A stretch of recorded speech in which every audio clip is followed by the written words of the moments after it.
warm welcome to the delegation of the United States of America.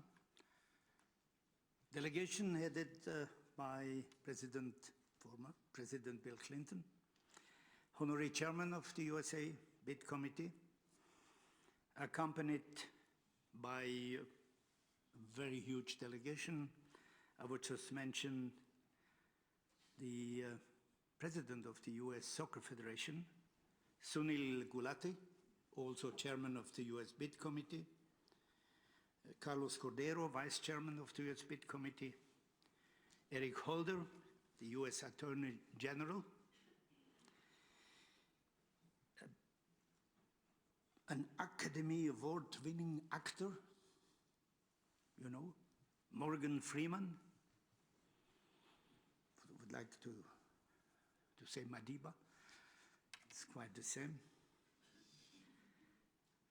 And we have a football player, and this is important, one of the most popular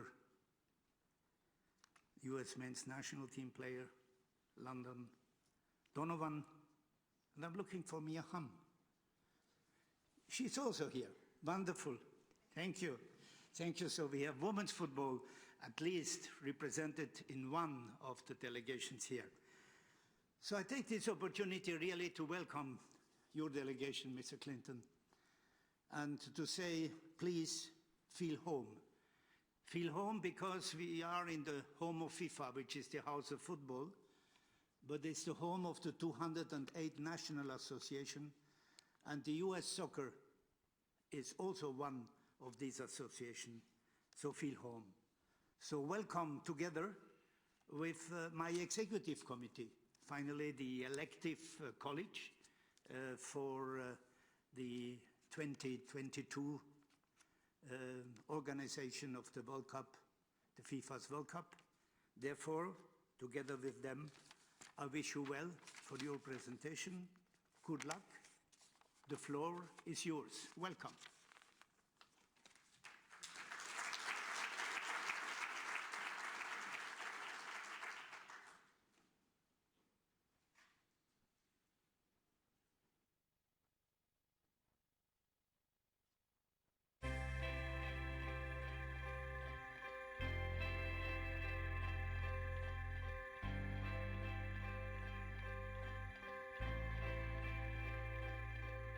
The United States of America. We are the world's home away from home. Our country loves this game. America is a true melting pot of people, passion, dreams, and hope. The world is here. And we welcome them all. Would we love the World Cup in the United States? And how many languages can you say, oh yeah?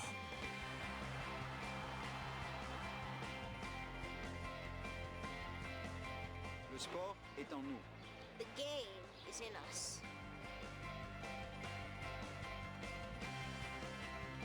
The game is in us. El juego está adentro de nosotros. The game is in us. O futebol está dentro de nós. The game is in us. The beautiful game is here. Bring the World Cup to the United States.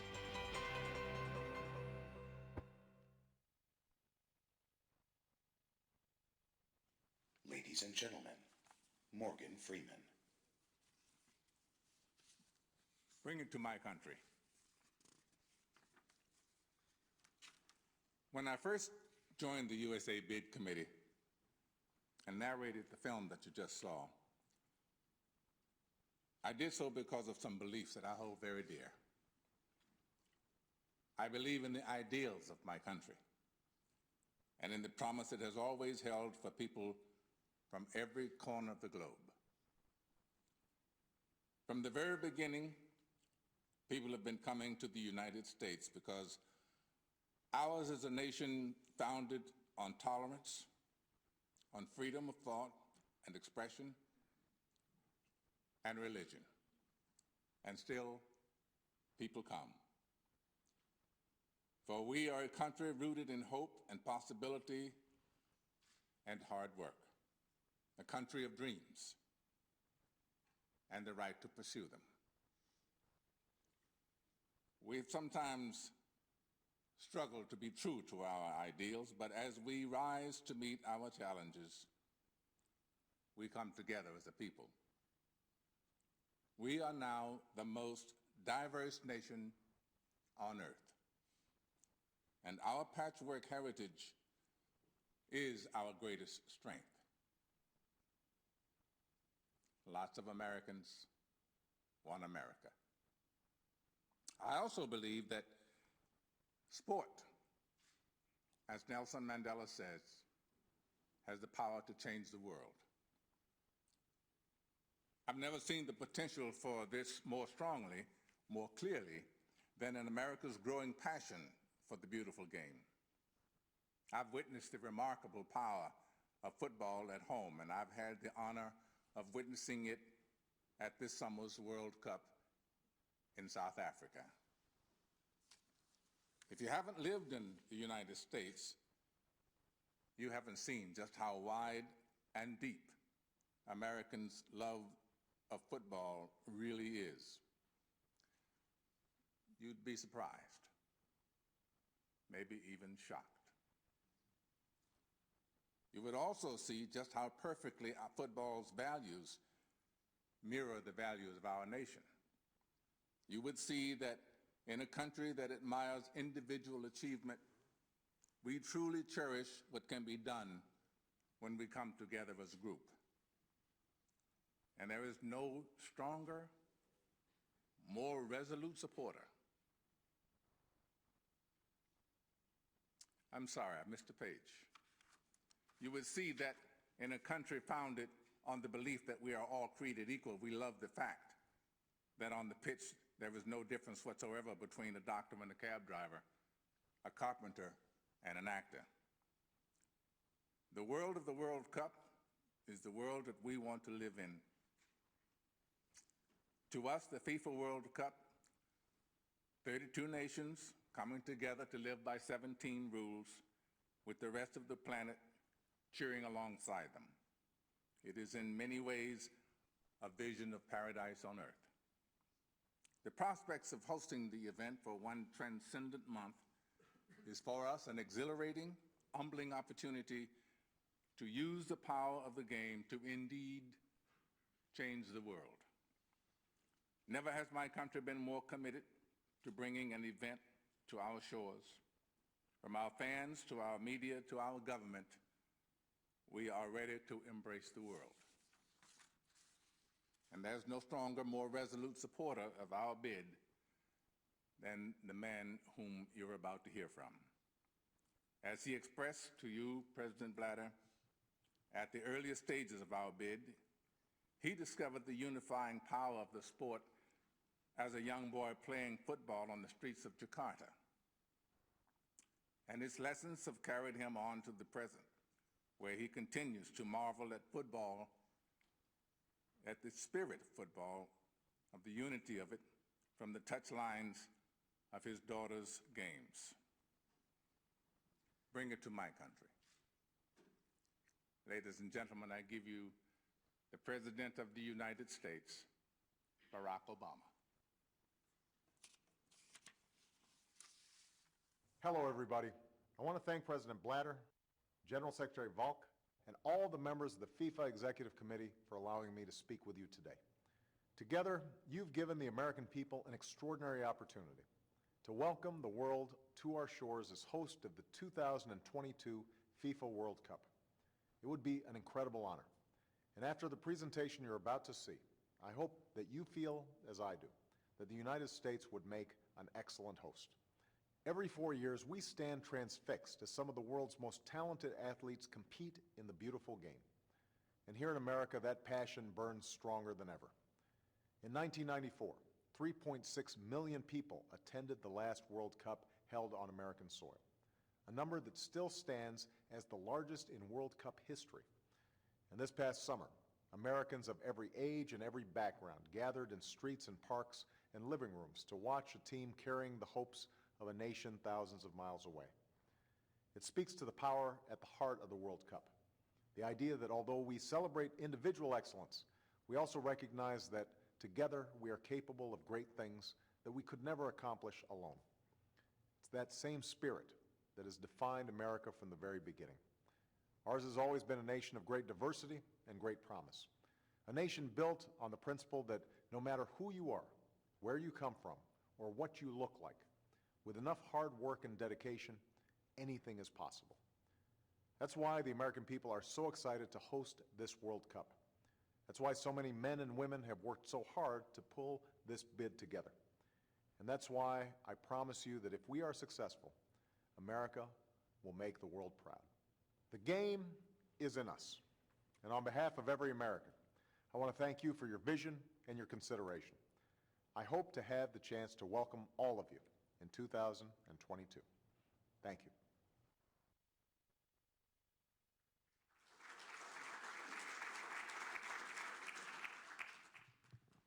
Good afternoon.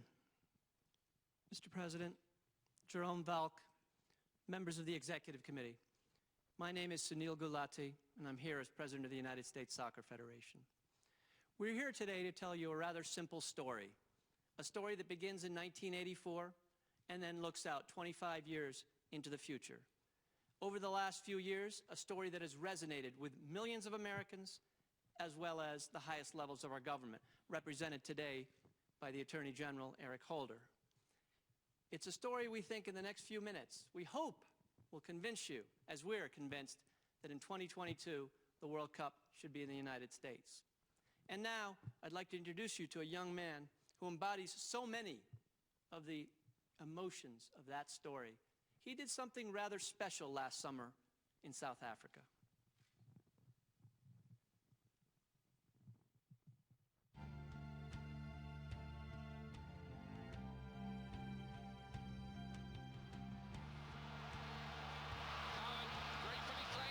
Distribution, brilliant. Landon Donovan, there are things on here for the USA. Can they do it here? Cross, and Dempsey is denied again, and Donovan has scored! Oh, can you believe this? Go, go, USA! Certainly through. Oh, it's incredible. What a golden goal for the USA. Deep, deep into the match to give the USA surely a place in the last 16. It is breathtakingly exciting. You could not write a script like this.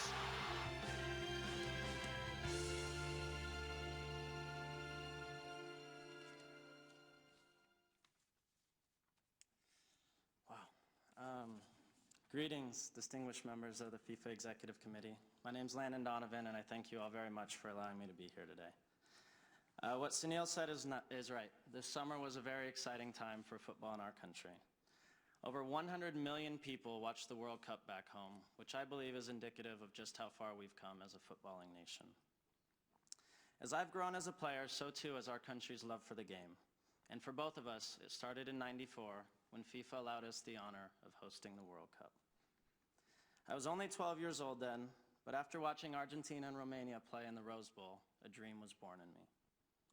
That dream was to emulate my heroes on the world's biggest stage, and 5 years later I was given that chance at the FIFA Under-17 World Championships. Like me, my teammates had all been inspired by what had happened in '94, and we couldn't have been more proud to represent our country. For me, that experience provided the international exposure that then allowed me to play in Europe, which led to my first caps with the US team, and finally, a chance to play in the World Cup.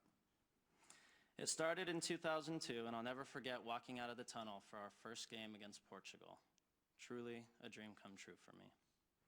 Then again in 2006, in particular our game against Italy in Kaiserslautern, still to this day one of my favorite moments as a soccer player. And finally back to this summer in South Africa. It was certainly an unforgettable experience for those of us who were there in person, but I never understood the true impact until I got back home. The World Cup captivated our country. We set new records for TV and online viewing, and we truly inspired and unified a nation. For sure, something very special happened this summer to our country's love of the game. The past 25 years have been a wonderful journey, both for me personally and for the sport of football in my country. To think Major League Soccer, a league that didn't even exist when I was growing up, is now thriving, having just completed its 15th season, and is giving so many more players like me and from around the world a chance to follow their dreams. I've not just seen how far we've come in the only 16 years since 1994, I've lived it, and believe me, the progress is very real. However, I appreciate that many of you don't have the opportunity to see that progress firsthand like we do, so we'd like to show you a video that helps depict just how far we've come. It shows you how passionate we are and how prepared we are to start the next quarter century of our footballing extraordinary growth. Hosting the World Cup in 2022 will allow us to help complete the vision for football in America, the vision for the fans, for the game, and for the world.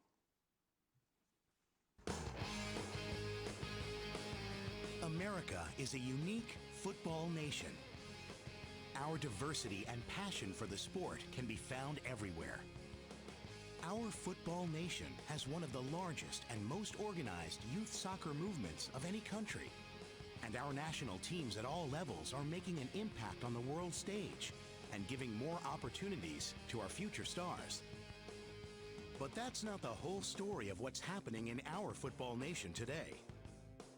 Major League Soccer, in its 15th season, just broke the 4 million attendance barrier this year. The Seattle Sounders average over 36,000 fans per match, and before every game, fans parade their pride through the city's streets.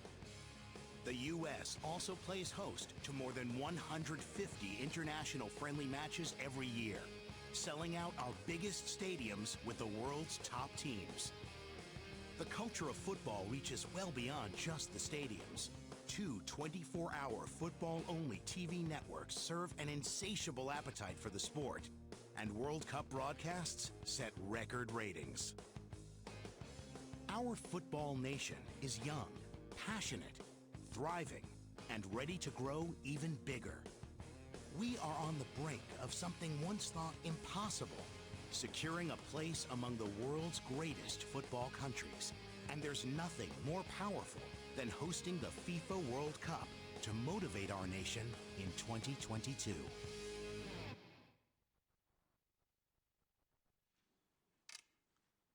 As someone who's been involved with football's development in the U.S. for more than 25 years, it's difficult for me not to be proud and at the same time humbled by seeing those videos and hearing Landon's words. With all of the achievements of those 25 years, I'd like to focus on a few key milestones where, thanks to FIFA, and frankly, thanks to many of you in this room, decisions were made that make it possible for me to be here today. Let's go back to 1984, when the Los Angeles Olympics featured sold-out stadiums for football with over 100,000 people at the final. It was this event that set the stage for the United States to seek FIFA support to bring the World Cup to the U.S. Move forward 10 years. FIFA saw that potential, took what many thought was a big risk, and trusted us with the '94 World Cup. It resulted in a World Cup that not only set records, but proved to FIFA that the U.S. had potential to be a real soccer nation. That's why Major League Soccer was launched in 1996, and today is one of the many success stories that confirm we are on the right course. And now, here we are at another crossroads for the sport.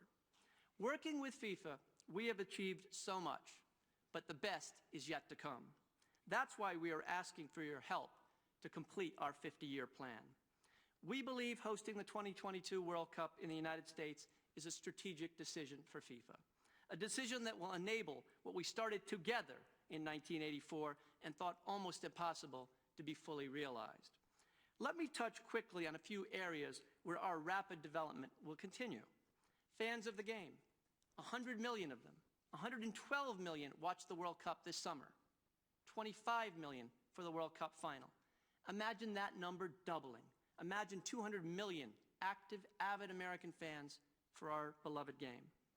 Let's look at investment in the sport.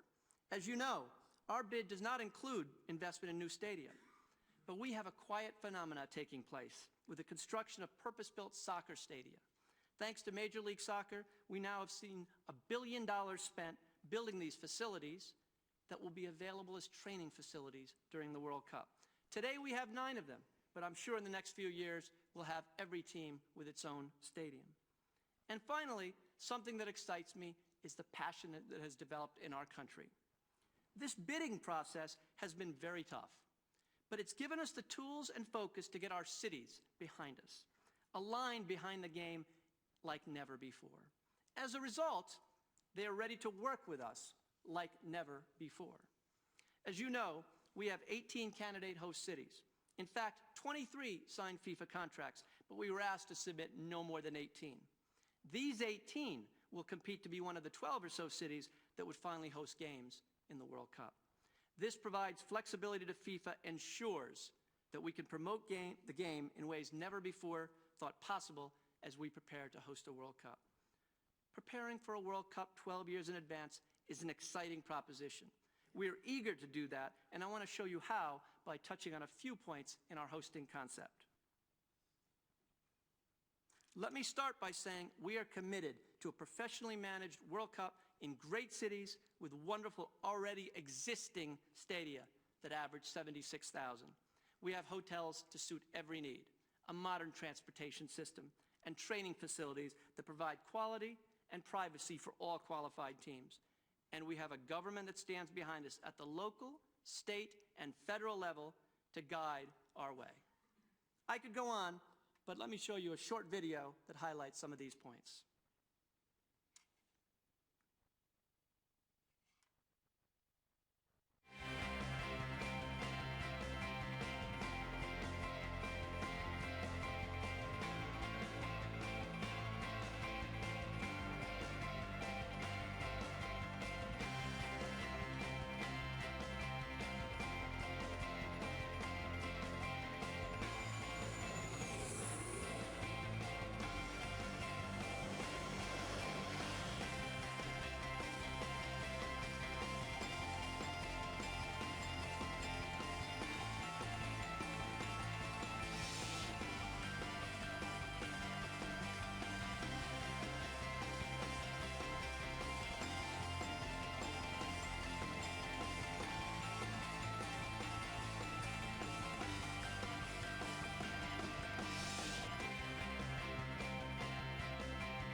I now want to talk a little bit about legacy, a vital and often overused word, but one that has special meaning for us.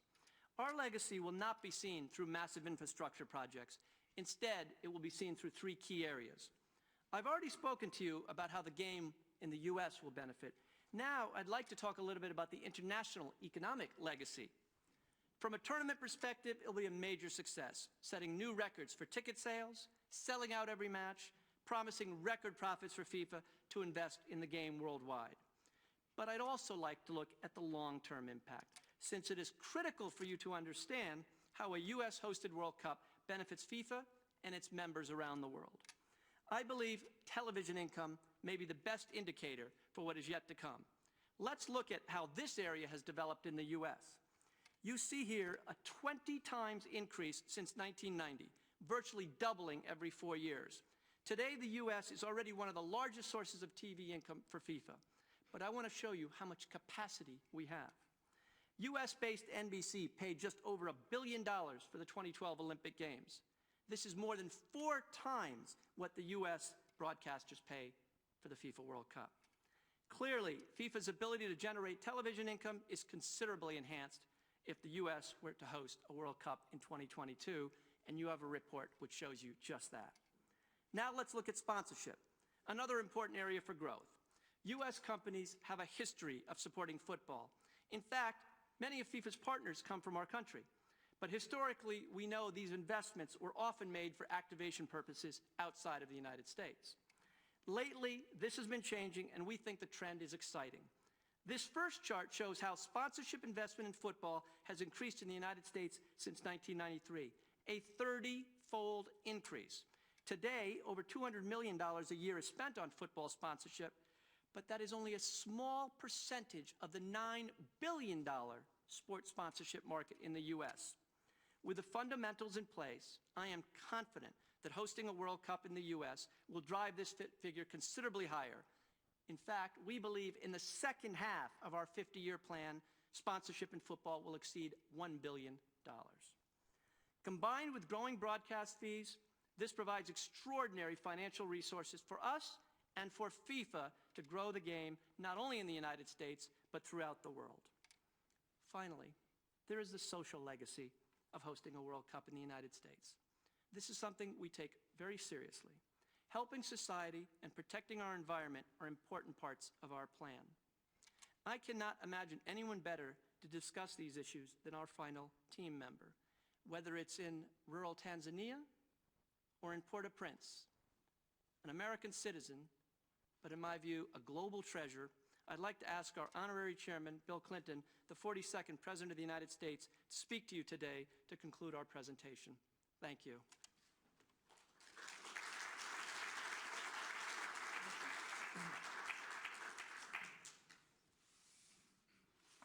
Thank you very much, President Blatter, members of the Executive Committee. To those of you whom I had the pleasure of meeting in South Africa, it's good to see you again, and I hope your time will permit those I did not meet to visit with me a little while I'm here. I'd also like to say a word of appreciation and respect to the countries who are competing with the United States for this bid.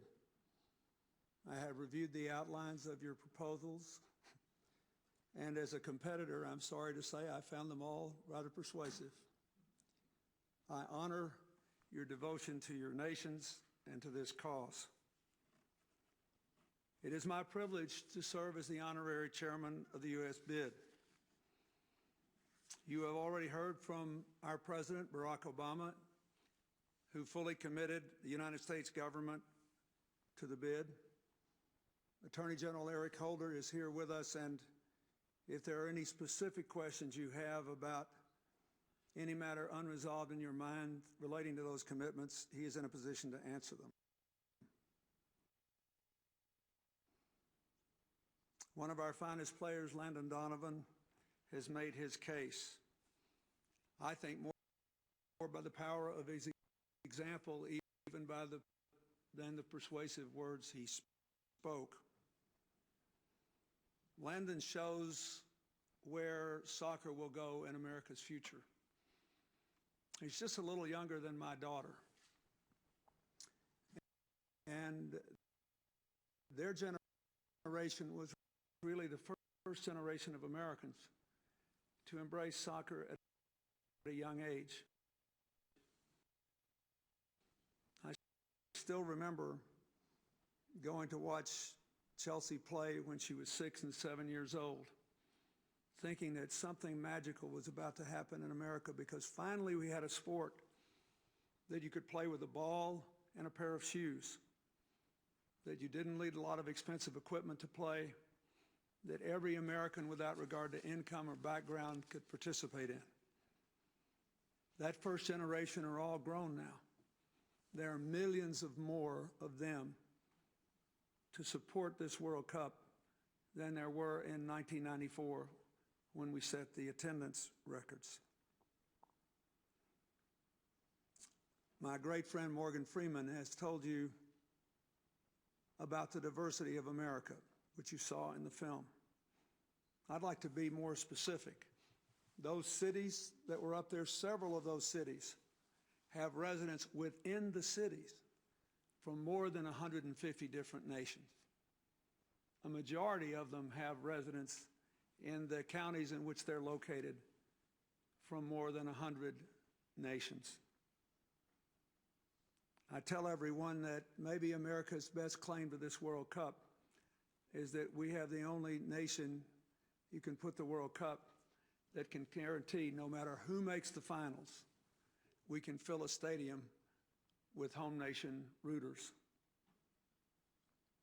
In the magnificent game that the United States fought with Ghana and lost in South Africa, afterward, most Americans were heartbroken. But in Miami, Florida, there is a Ghanaian bar that was full on that night of Ghanaian Americans wrapped in the flag of their native land, cheering, as they all said, for the only time against the United States. In Philadelphia, where there's a sizable Ghanaian community but not large enough to support a bar, an Irish bar gave them safe haven, and the Canadians came there, the Ghanaians did, to cheer for their team. I make this point because I think it's important that all the teams who come to any World Cup venue feel that they too are playing at home, not just for people watching on television. Sunil Gulati has given the last 26 years of his life to growing the sport of football in America with the tremendous results that he outlined. I trust his vision of the future because he has made the last 26 years happen in America. I'd like to use my remaining time to put this discussion into the larger context of FIFA's mission. Since I left office about 10 years ago, I have worked all over the world through my foundation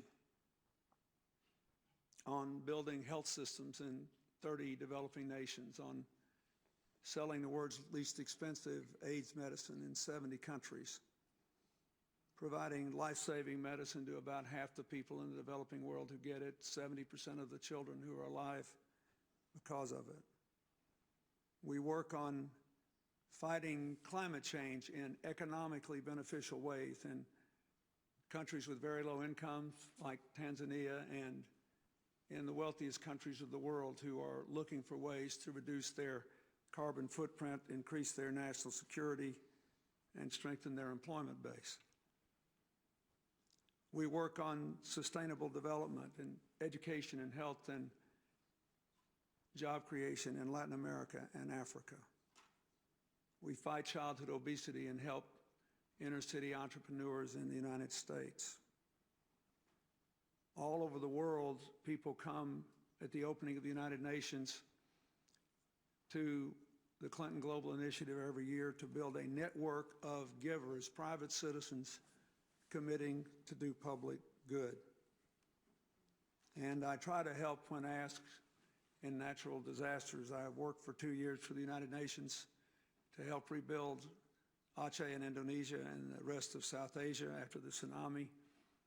And it is now my great honor to be the co-chairman of the Interim Reconstruction Commission in Haiti. Perhaps the hardest and most challenging, but in some cases, most rewarding work I have done. My work has taken me to more than 100 countries since I left office. And everywhere I've seen the power of football to lift people up and bring them together across the lines that would otherwise divide them. I know in his remarkable book, How Soccer Explains the World, Franklin Foer says that it basically is an arena for tribal combat short of war. Doubtless it is in some places, but that has not been my experience. My experience with football is on a simple field in Zambia, where I saw several teams of young Zambians coming together in a tournament to promote greater awareness of and support for prevention of HIV and AIDS. My experience includes one of our global initiative partners, Playing for Peace, bringing together Arab and Israeli children in the Middle East to play football together in the hopes they would learn to understand one another, like one another, and work for a common future. And in Northern Ireland and in Cyprus, My experience is seeing every day all across America millions of young children take to a soccer field during school recess or after school, building not only teamwork, but building a healthy lifestyle to fight our #1 public health problem in America, childhood obesity. In South Africa, a country I know well and love, I saw the dream of hosting the World Cup lift the esteem of a whole country when they proved they could pull it off. And it gave them a whole different take on what was possible, not only for South Africa, but for the entire African continent. The unifying power of this game to address the major challenges of the 21st century world with all of its interdependence, to reduce its inequalities and instabilities, to transform it into a place of shared responsibilities and shared opportunities is enormous. It's the main reason I agreed to do this work on the American Committee. I believe that FIFA is the main reason that soccer has become a unifying force in the world and not just an arena for tribal combat. I believe your commitment to make every World Cup something more than the contests of the game, to address the larger challenges that all the players and their families and their fellow countrymen and women face back home, is one of the defining characteristics of this great organization. And I believe the United States is perhaps in the best position to support you in fulfilling that mission. Consider this.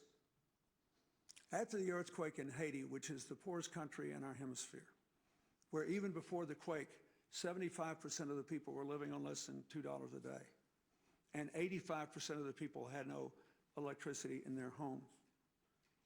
More than half of the families in a nation of more than 300 million people actually gave some money to help the people of Haiti survive the emergency and began to rebuild their country. FIFA's social responsibility mission deserves to be supported every bit as much as the Games. You have committed to providing clean water to 5 million people. If you come to the United States, we'll make sure you meet that commitment and exceed it. The state-of-the-art facilities, the infrastructure already in place and already discussed, and the enthusiasm of our people will allow you to focus your energies on making sure everybody in the world enjoys the Games and making sure your broader agenda is realized. You won't have to worry about construction deadlines or ticket sales. Even in 2010 in South Africa, the United States citizens accounted for the second largest block of purchased tickets after South Africans. You will be free to elevate this game as never before and to show how it can make the world a better place. I hope you will bring the World Cup to the United States. I have now been to 4 of them. The one I will never forget, the opening game in 1994 in Chicago in the United States. In 1999, Mia Hamm's team winning that astonishing game at the last moment with the last kick in California and in South Africa and before in Germany. There is something magical about it. But now that you are committed to moving the world through the Games and beyond, I hope you will consider the potential we have to ensure that you succeed. If you give us the honor, we'll do our best. Thank you very much.